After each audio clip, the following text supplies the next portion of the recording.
The millionaire's daughter had never walked until he caught the nanny in the act and couldn't believe his eyes. There are moments in life when we believe we're in control, that every step has been planned, every dream carefully mapped. But fate, like an unseen storyteller, waits patiently in the wings, then twists the plot without warning, tearing apart our blueprints and forcing us to rewrite everything from scratch. For Elena Carter, life had once been a carefully drawn map, but the most important chapter, the one with meaning, had vanished, leaving behind a cold, aching emptiness. At 25, Elena had been a top nursing student at a Brooklyn community college. A bright-eyed girl with gentle hands, she dreamed of working in a hospital, caring for patients recovering from trauma. But life doesn't ask what we want. When her father passed away from a sudden stroke, everything collapsed. Medical debt piled up, her mother sank into depression, and her 17-year-old brother still needed school and support. She folded away her dreams of white coats and stethoscopes and took on whatever job she could find to keep a roof over their heads. She waited tables, cleaned houses, scrubbed floors, and then, like a sliver of unexpected light, a kind neighbor referred her to a wealthy family looking for a nanny for a 4-year-old girl. "She's not like most kids," the neighbor whispered. "She doesn't talk, doesn't walk, lost her mom in an accident a year ago. You interested?" Elena hesitated. Being a nanny wasn't what she wanted, but rent was due. Her mother needed medicine. Her brother needed books. She didn't have a choice. That morning, New York wore a gray face, clouds thick as a morning veil. Elena took the one train uptown to the Upper West Side, hugging a worn canvas bag filled with a homemade lunch, her resume, and a handful of scattered hopes. As she stepped out of the subway, she entered a different universe.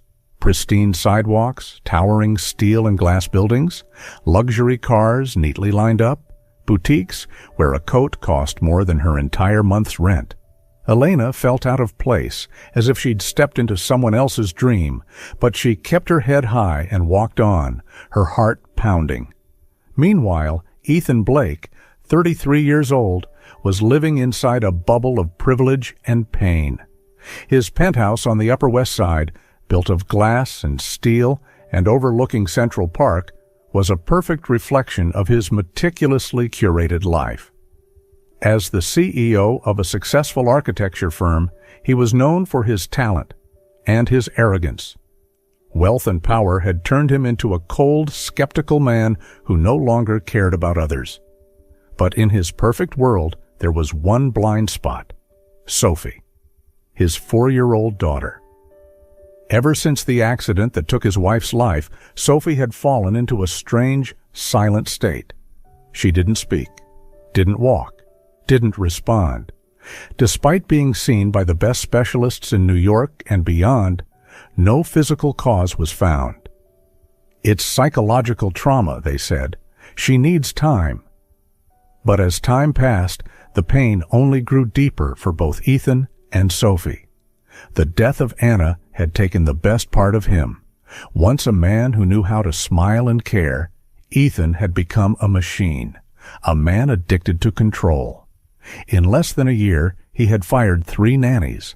The last one, a child psychologist, was let go simply for suggesting he spend more time with his daughter. "I work so she can have the best," he shouted. "Don't bring that emotional nonsense into my house." He refused to accept the truth, that the problem wasn't Sophie. It was him. Only one person saw it clearly: Grace Blake, his mother, a strong, kind woman with a heart full of quiet wisdom. Heartbroken at seeing her son slowly wither in loneliness, she took matters into her own hands. On the recommendation of her manicurist, she contacted a young nursing student named Elena Carter, who had recently started taking nanny jobs due to financial struggles. One brief interview, one look into Elena's sad, spirited eyes, was enough to move her deeply. That morning, Ethan was reading a project report when the intercom buzzed. His mother's voice rang out gently. "She's here, Ethan. Her name is Elena. Be kind to her." He switched off the intercom without replying, his jaw tightening. Another nanny, another failure waiting to happen. The private elevator door slid open. Grace stepped in with her usual warm smile, and beside her stood Elena, looking like a fragile butterfly about to be crushed. "Ethan, this is Elena. Elena, my son." The first glance was electric, and not in a good way. He looked at her from head to toe with quiet disdain. She, though timid, held a quiet strength that unsettled him. Her eyes were like a deep well, filled with sorrow, exhaustion, and a flicker of hope he couldn't comprehend. Her presence, simple, honest, felt like a slap to his perfectly polished world. "Welcome," he muttered flatly. Sensing the tension in the air, Grace stepped in. "Ethan, go on to your office. Elena, come with me. I'll give you a tour of the house. And, of course, introduce you to little Sophie." Ethan stood, didn't look back, and walked straight into his office, slamming the door shut. A chill ran down Elena's spine. What she thought would be an opportunity now felt like a nightmare. But when she met Grace's encouraging gaze, she took a deep breath. She was here for her mother, for her little brother. She would not give up. The penthouse, with its sleek modern furniture, expensive wall art, and breathtaking views of the city, felt more like a luxurious tomb than a home. There was no warmth, no life, just layers of glamour piled atop a deep emptiness. With a gentle gesture, Grace led Elena down the hallway to a quiet room. "She spends most of her time here," she said softly, "in her own little world." The room looked like a child's dream, high-tech toys, giant stuffed animals, and a princess-style bed. But at the center of it all sat a small girl with dark hair and sad eyes, curled up in the corner, clutching a worn-out plush rabbit. So tiny, so heartbreakingly alone. Her name was Sophie, and her silence echoed through the room, louder than any sound. Elena felt a tight knot form in her throat. That child was a mirror, a living, breathing reflection of her own pain, though born from different wounds. Sophie was trapped in a golden cage. Elena had spent her life fighting just to survive. But in both their hearts lived the same hollow ache, the same unspoken loss. The door creaked open as if what lay beyond needed to stay untouched. Elena stepped inside, and for the first time, she saw Sophie. The little girl sat on a cream-colored rug, hugging a worn-out teddy bear, her eyes unblinking as they stared out the window. Her fine blonde hair was gently tousled, and her gray eyes held a sadness so heavy it seemed to quiet the air around her. There was no sound, no nursery rhymes, no giggles, no musical toys, just silence, thick, heavy, and aching. "Hi there," Elena whispered, crouching a few feet away. No reaction. Elena slowly placed her hand on the rug, feeling the softness beneath her fingertips. She pulled a picture book from her bag. "I brought a storybook. Do you want to see it?" Still no answer. Sophie remained focused on the world beyond the glass, as if everything real, everything safe, was somewhere out there, somewhere without pain, without memories. Ethan stood at the door, arms crossed, like a statue guarding a silent kingdom. "She hasn't spoken in a year," he said quietly. "After her mother's accident, it was like she disappeared. Just make sure she doesn't hurt herself, that's all." "She needs more than that," Elena replied, voice soft as breath.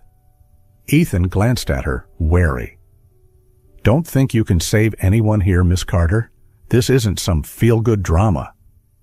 Then he turned and left, leaving Elena in the still room with a silent child and a storm of emotions she hadn't yet named.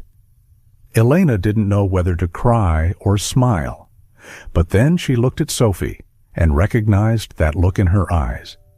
It was the same one she'd seen in the mirror after her father died. The same one her mother wore when she stopped eating. The same one her brother tried to hide when he thought no one was watching. That silence, Elena realized, wasn't empty. It was a cry for help no one had heard. The first days passed in a heavy, suffocating silence. The echo of Elena's footsteps through the sprawling penthouse was often the only sound. Ethan carried on with his life like clockwork, morning workouts, back-to-back meetings, endless emails. Her presence in his home was like that of a ghost. He saw her, but didn't truly look, spoke, but never conversed. Their relationship was cold, distant, defined by boundaries he never let her cross. Ethan Blake, a man who prided himself on being the sole pillar of his household, simply ignored the nanny's existence. That indifference brought Elena both relief and anxiety. Their interactions were brief, tense, filled with curt nods and sharp glances. One morning in the kitchen, Elena was making fresh juice for Sophie. Wearing a plain apron, her face calm and focused, she stood bathed in the warm sunlight pouring through the window. Ethan rushed down the staircase, his tie askew. He paused, and for a fleeting second, he saw her, and something about that moment stunned him. It looked normal, domestic, like a family, something he once had and had lost. He quickly turned away, scowling deeper. "What are you doing?" he barked. "Strawberry juice for Sophie." "It's her favorite," Elena replied without turning. "Don't give her strawberry. She's allergic," he snapped. "But Mrs. Grace told me," Elena started to explain. "My mother doesn't know everything," he cut her off. "Make orange juice instead." He grabbed an apple and walked out without another word. Elena stood frozen, tears stinging her eyes. She knew for a fact Sophie wasn't allergic to strawberries. It was something Anna, Sophie's late mother, had once confirmed in passing to Grace. Ethan wasn't protecting his daughter. He was lashing out at the only person he could still control. Still, she made the orange juice, but the bitterness of humiliation stayed with her all day. And yet, slowly, Elena began building a quiet bridge to Sophie. The little girl who once sat silently in the corner now started to watch her with curious eyes. Elena never forced her. She was simply there, singing gentle lullabies, reading stories with silly voices, and most of all, touching her. Her touch, soft, maternal, became the only language Sophie would accept. Then, one rainy day, the skies over New York were gray, and rain drummed steadily on the penthouse windows. But Elena refused to let the weather decide the mood. After lunch, she sat on the floor as usual, laying out a thin mat in the middle of the room. She placed a few stuffed animals on it, one she carried in the old bag she always brought with her. "We're having a little concert today," she whispered, her voice as gentle as the rain. Sophie sat as always, holding her teddy bear, eyes fixed on the window. But Elena didn't mind. She picked up a tiny hand puppet, and her voice shifted, cheerful, playful. "Hello, I'm Mr. Dinosaur. Anyone in my way will be achoo." She fake sneezed so hard that she fell backward, legs kicking wildly in the air like an overturned beetle. It was ridiculous, absurd, and it worked, a tiny he, soft as a breeze, but it was laughter. Elena sat up quickly. Sophie had covered her mouth, as if even she didn't believe the sound had come from her. Her gray eyes were wide, startled, and then another giggle, slightly louder, still quiet, but real. Elena said nothing. She just smiled, continued the puppet act, this time to make Sophie laugh again. At the same time, Ethan, working in his office, heard the sound through the cracked door. He stood abruptly, confused, unsure if he'd imagined it. He stepped out, following the delicate thread of sound, the laughter he hadn't heard in a year. And there, in the room, he saw it.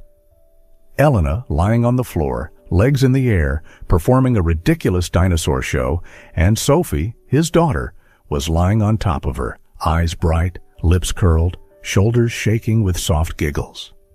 Ethan froze. The scene was simple, peaceful, but to him, It hit like a fist to the chest. It had been so long since he'd seen her like that. His eyes stung, part joy, part guilt. He didn't walk in. He quietly stepped back, closing the door without a sound. Back at his desk, he stared at the unfinished architectural plans. But they meant nothing now. Only that laughter echoed in his mind, once ordinary, now more precious than anything he'd ever built. That morning, the first sunlight after days of rain filtered through the massive windows, casting golden stripes across the polished wooden floor. The penthouse felt brighter somehow, but the air was still heavy with tension. Elena was in the playroom with Sophie. Lately, the little girl had begun showing signs of awareness, glancing over during stories, occasionally moving her lips as if to respond.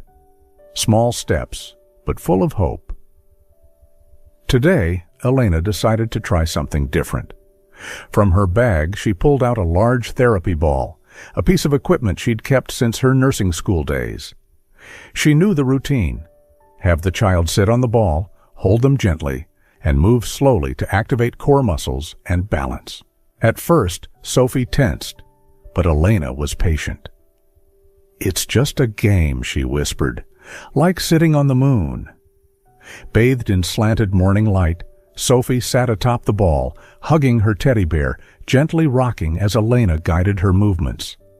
Tiny legs began to engage, her back straightened ever so slightly. And then the door slammed open. Ethan stood in the doorway, eyes wide, face flushed with anger. He saw his daughter on the large therapy ball, clutching her bear, while Elena steadied her from behind. "What the hell are you doing?" he roared, voice booming with fury. Elena froze. Sophie immediately recoiled, clutching her teddy tighter. The ball came to a stop. The room turned to stone. "This is a basic therapy technique," Elena said, trying to keep her voice calm. "I learned it in school. It helps Sophie." "You're a nanny, not a physical therapist?" Ethan snapped, storming into the room. "I've hired the best specialists already. You think you can do what they couldn't?" Elena took a step back. Shame flushed through her face. She took a deep breath. "I'm not trying to replace anyone. I'm just trying to help. She needs to move. She's making progress." "No one asked you to do that," Ethan said coldly. "Don't risk my daughter like this again."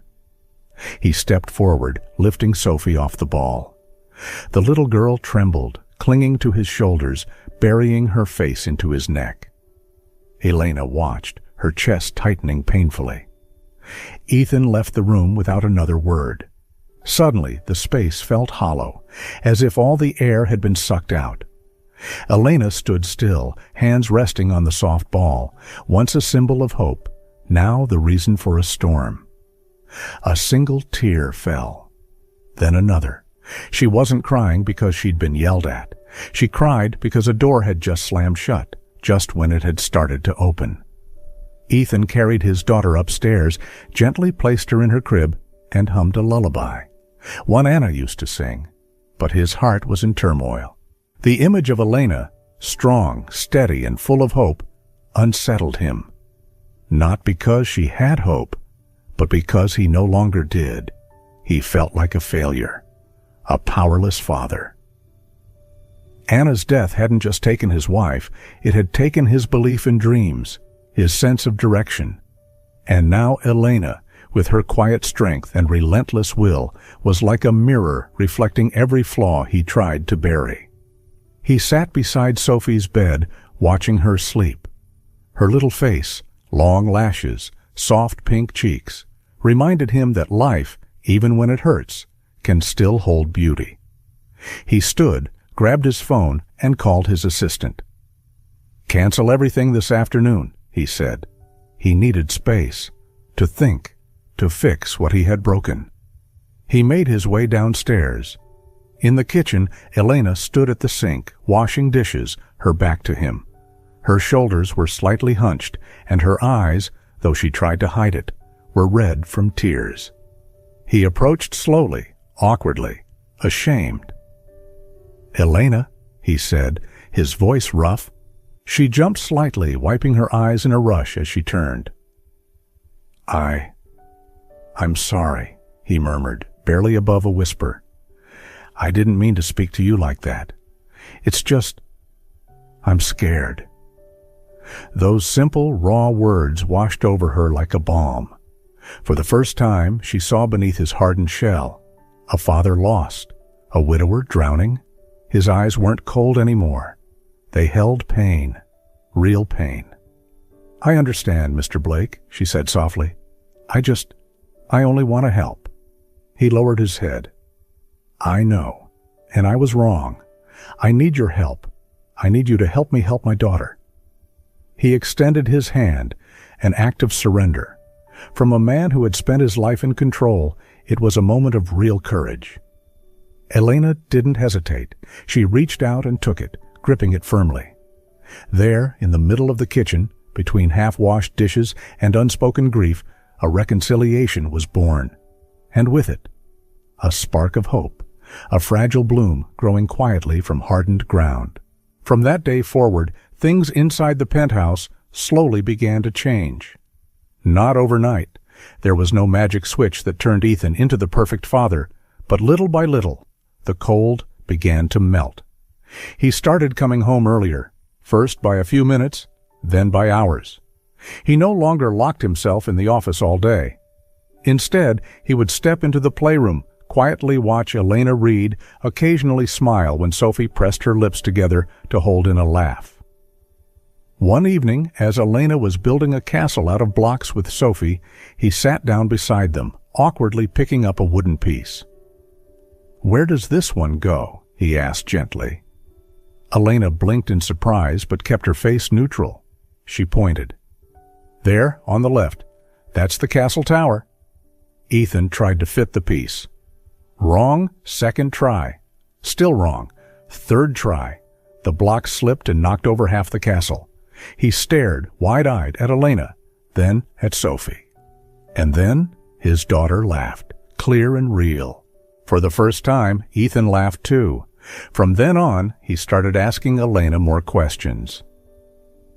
How was Sophie today? What food did she like most? Do you like to draw, Elena? His questions were clumsy, but sincere. Elena responded, sometimes briefly, sometimes with stories about her mother, her brother, about late nights in their tiny Brooklyn apartment, where survival meant sharing everything. One evening, while the three of them sat at the table, no more Ethan eating alone in his office, he asked quietly, "Is your family doing okay?" Elena looked up. A simple question, but coming from Ethan, it felt enormous. She nodded. "They're getting there. My mom is stronger now. My brother's about to graduate high school." Ethan watched her, his gaze far off. "You're strong. I've never met anyone like you." Elena smiled, just a little. But inside, something warmed, not from the compliment, but from the way he said it, not as a boss, but as a man learning how to connect. After dinner, as part of their new routine, they tucked Sophie into bed together. Elena read the story. Ethan sat at the edge of the bed, occasionally chiming in with silly lines that made Sophie giggle.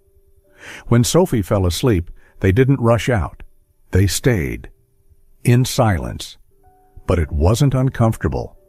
Elena looked around the room, once a silent castle, now filled with light, laughter, and hope. She turned to Ethan. "You know," she said softly, "she's not just learning how to walk again. She's learning how to live again." Ethan nodded, eyes moist. "So am I." That weekend, a heavy storm rolled in. The skies over New York turned nearly black, and rain pounded the city in waves. Thunder roared in the distance. Lightning flickered across the windows, as if nature itself was echoing the pain still lingering in the Blake household. The three of them sat in the dimly lit living room, huddled together. The scent of wet earth, the steady rhythm of rain, and the distant growl of thunder created an atmosphere that was both melancholic and strangely intimate. Sophie, trembling with fear, buried herself in Elena's arms. Ethan, noticing his daughter's distress, sat down beside them. He reached out and gently took Elena's hand, a small gesture of comfort. And for the first time, he began to speak of Anna, his late wife. "She was the most incredible woman I've ever known," he said, his voice breaking. "She was full of life. She had dreams. She was the light of my world." Elena said nothing. She just listened, her eyes misted with emotion. She understood.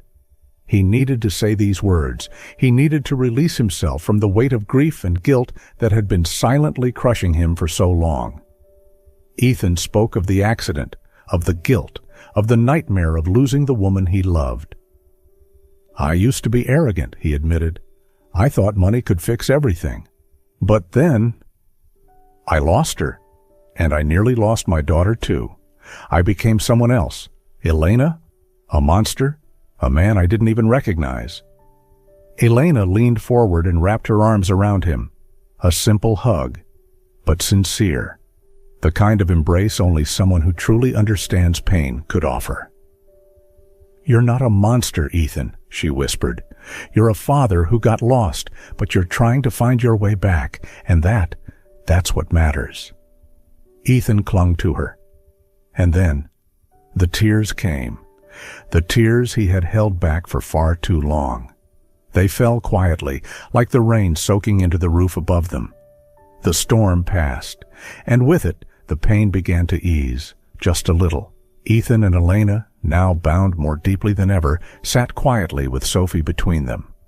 What had started as a fragile connection, born from loss and burden, was slowly becoming something more, something deeper, something real. That afternoon, Central Park basked in soft golden sunlight. The leaves had begun to change color, rustling in the breeze like whispers of old stories. Elena and Ethan sat on a bench while Sophie lay on a thin blanket, playing with her usual teddy bear, her eyes following the kites dancing in the distance. Ethan sighed, eyes fixed on his daughter. "My little girl," he murmured.